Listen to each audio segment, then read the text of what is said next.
Hi there.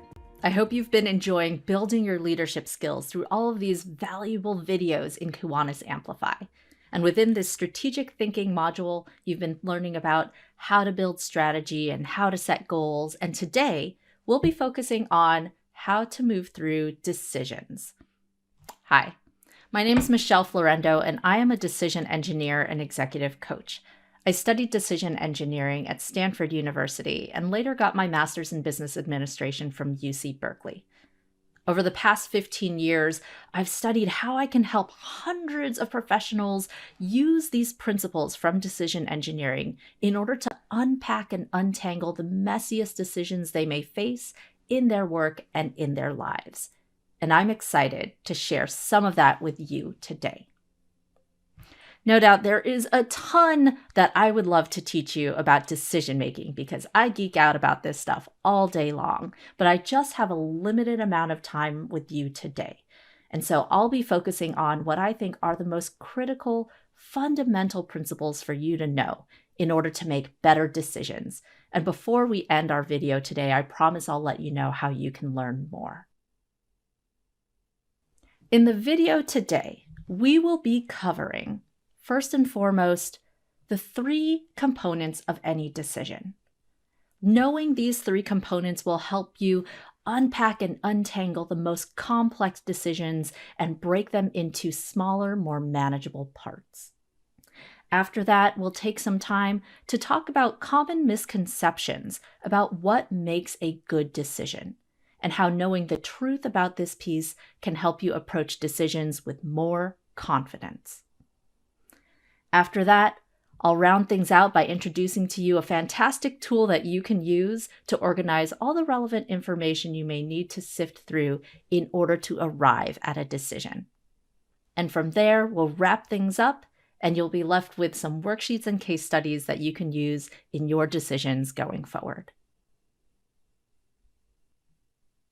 Where I'd like to start today is to first talk about what sometimes makes decisions difficult. It's funny, whenever I tell people what I do, when I tell them I'm a decision engineer, oftentimes there are people who will respond and say, wait, does that mean you can tell me how to make better decisions? Regardless of whether I'm talking to college students or seasoned executives, I always get some sort of response like that, which tells me that at some point in time, that person likely encountered a decision that was hard. And they want to know how could they move through that process even better.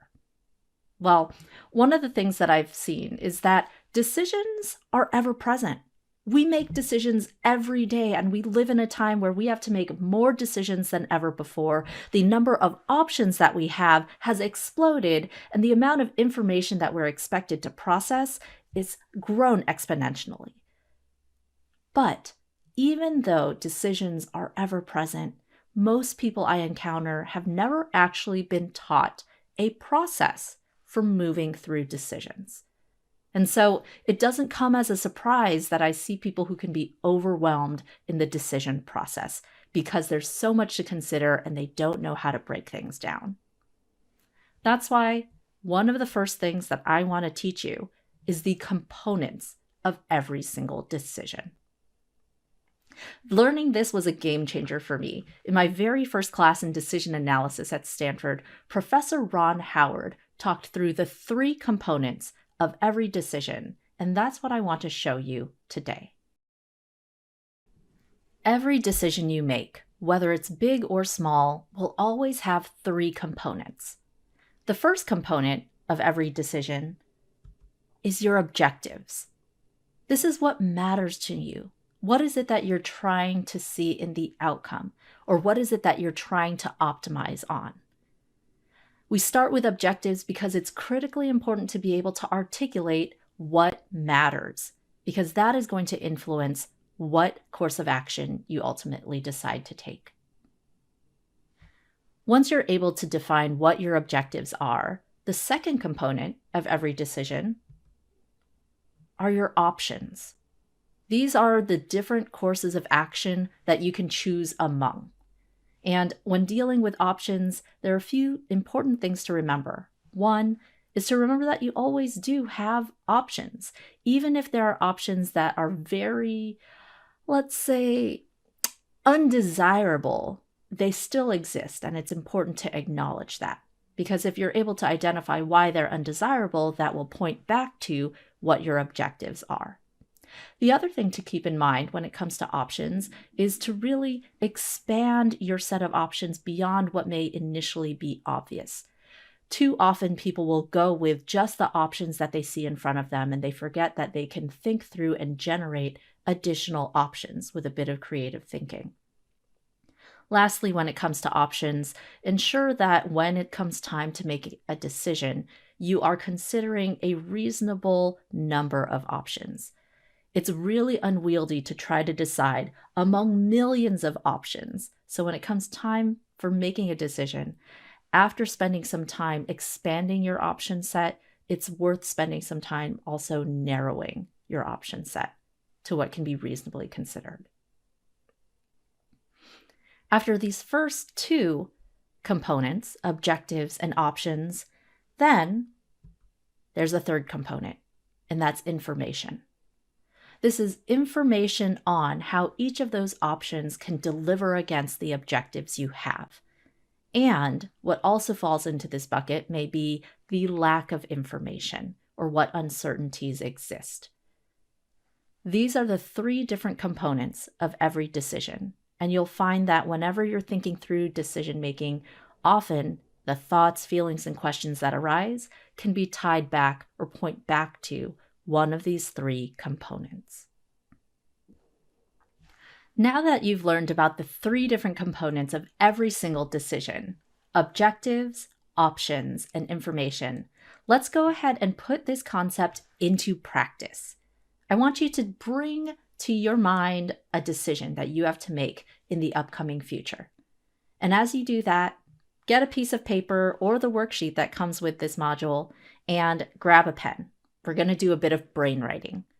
Brainwriting is exactly how it sounds. It's just writing the things that are on your brain. And so as you bring this decision to mind, I want you to, in a moment, pause the video and consider what thoughts, feelings, and questions arise as you think of this decision.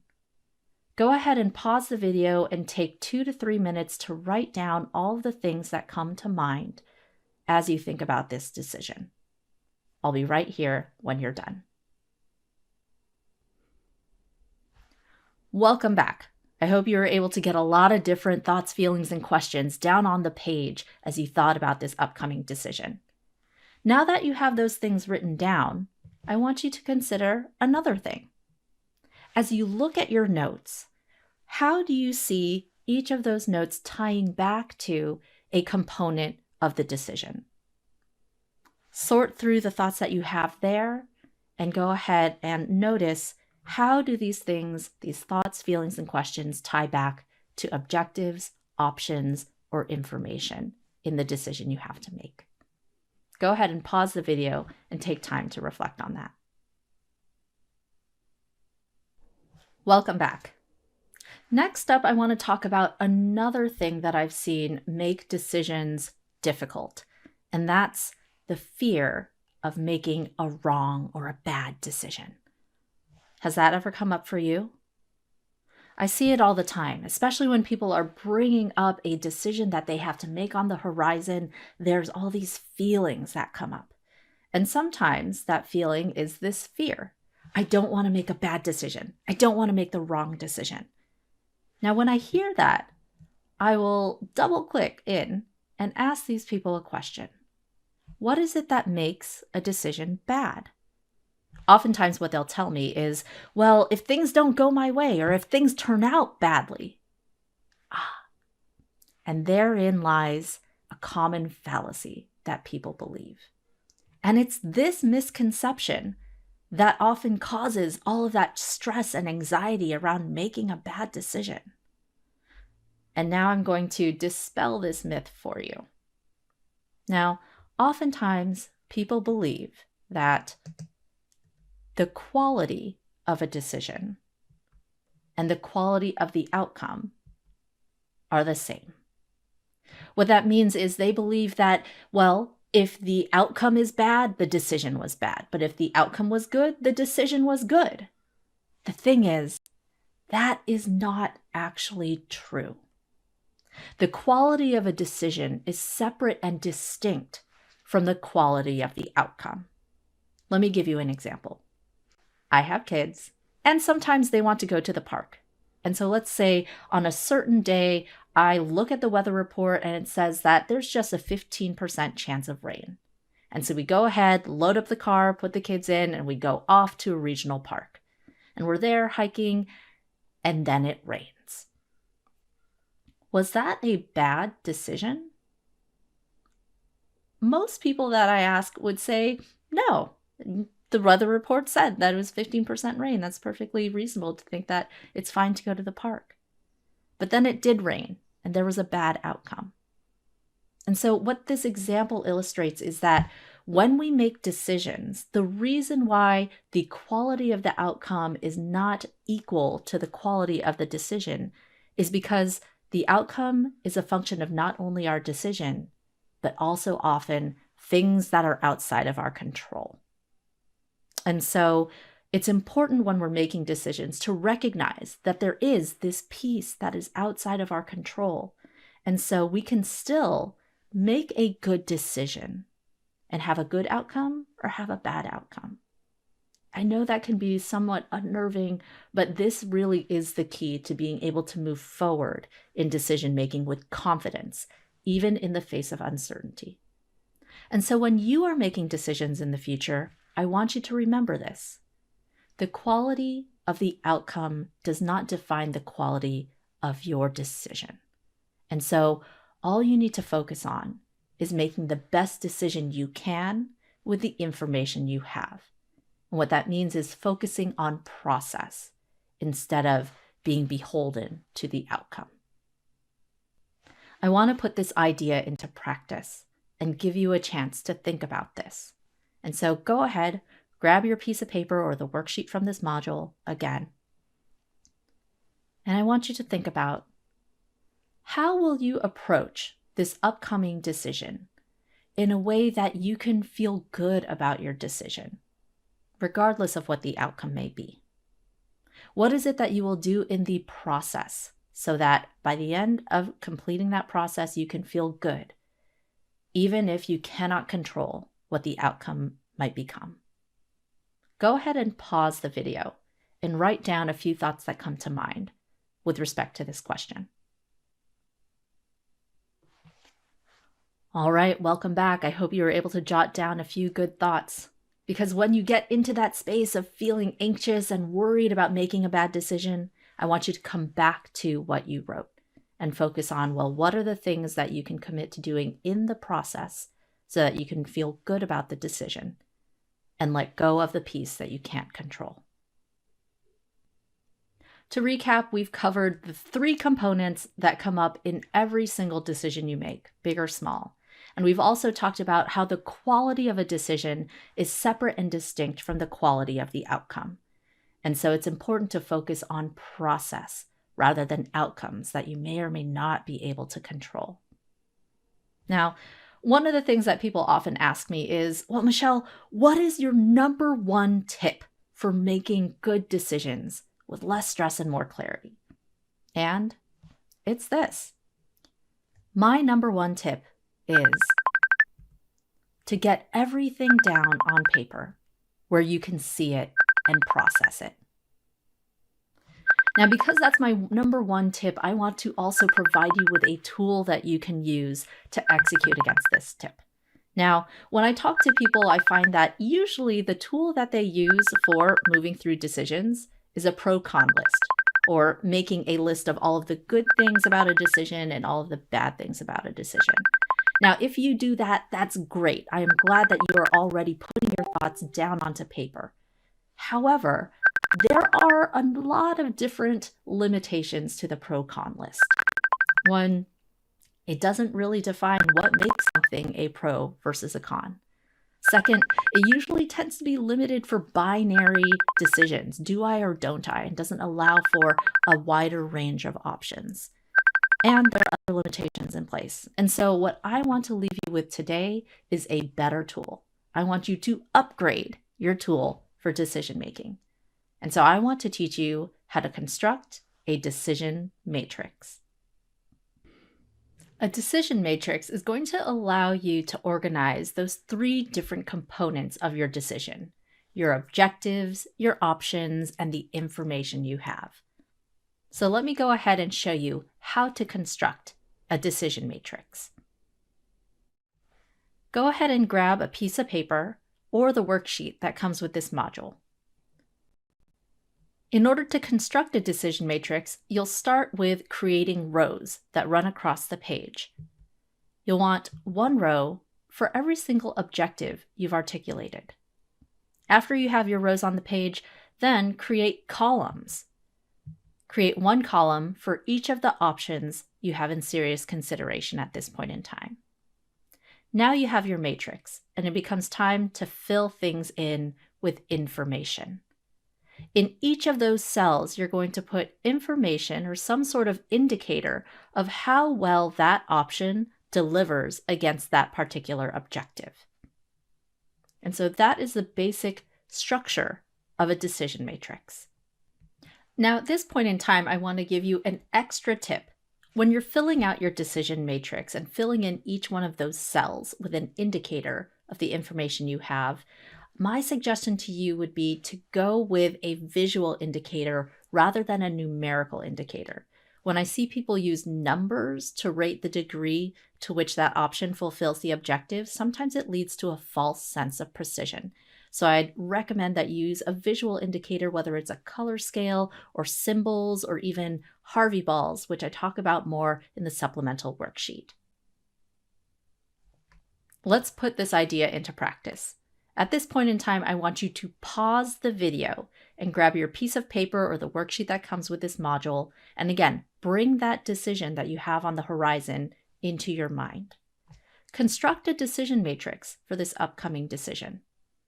Write down what are your objectives and what are the options that you're considering, and start to fill in what information you have, or at least what you know about how those options can fulfill your objectives. I'll give you a few minutes or as long as you want right now. Go ahead and pause the video. Welcome back. Again, there you are implementing that number one tip I gave you, which is to get all of the thoughts, feelings, questions you have about your decision onto paper, and now you're using the decision matrix to organize all of that. The next thing that I want you to do is to look at what's now on your piece of paper and explore. What do you notice? In the supplemental materials, I've included a number of different examples that highlight the ways in which you can use the decision matrix to figure out next steps as you're going through the decision-making process. Be sure to check those out once you pause the video. Welcome back. We've covered a number of different things today in the realm of decision-making, and I just wanted to recap what are the things that you've learned today.